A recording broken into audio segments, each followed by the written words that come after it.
তুফান ঝড়ে ভাসছে চট্টগ্রাম।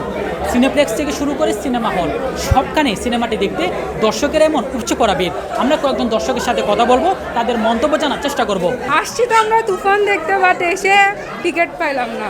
শাকিব খান তো মেগাস্টার জানেনি, চঞ্চল ভাইয়ের অভিনয়টা অস্থির, এক কথায় জোস। আমরা যে বাংলা ছবি দেখছি আমাদের মনেও হয় না।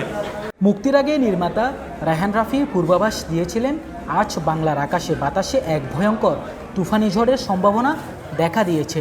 সুপারস্টার শাকিব খানকে নিয়ে নির্মিত তুফান সিনেমার সেই ঝড়েরই দেখা মিলল চট্টগ্রামের সিনেমা হলগুলোতে। টিজার, গান ও ট্রেলার দিয়ে দর্শকের প্রত্যাশা আকাশ ছুঁয়েছে শাকিব খান অভিনীত তুফান সিনেমাটি। তুফান আসলে যেভাবে তুফান নাম দিছে তার সাথে সাথে তুফানই তুলে দিছে এভাবে। বাংলা মুভি আমি শাকিব খানের এই ফার্স্ট টাইম যদি কোনো মুভি হলে এসে দেখি সেটা তুফান দেখছি, অ্যান্ড ইটস রিয়েলি ব্লাস্ট। চট্টগ্রামের সুগন্ধা সিনেমা হলের এক কর্মকর্তা বলছেন, দর্শকরা হল থেকে মুখ ফিরিয়ে নেওয়ায় অনেক সিনেমা হল ইতিমধ্যে বন্ধ হয়ে গেছে। তবে দীর্ঘদিন পর তুফানের ধামাকা আবারও যেন প্রাণ ফিরে পেয়েছে সিনেমা হলগুলো। তুফানের সারা তো তুফানই হচ্ছে। আমার তো সব অ্যাডভান্স টিকিট চলে যাচ্ছে, আমি সব অ্যাডভান্স টিকিট দিয়ে দিচ্ছি। আগামীকালকের টিকিটও আমার কাছে আমার সেল হয়ে যাচ্ছে সব। আজকে তো হাউসফুল, এই গত ঈদের দিন থেকেই হাউসফুল যাচ্ছে।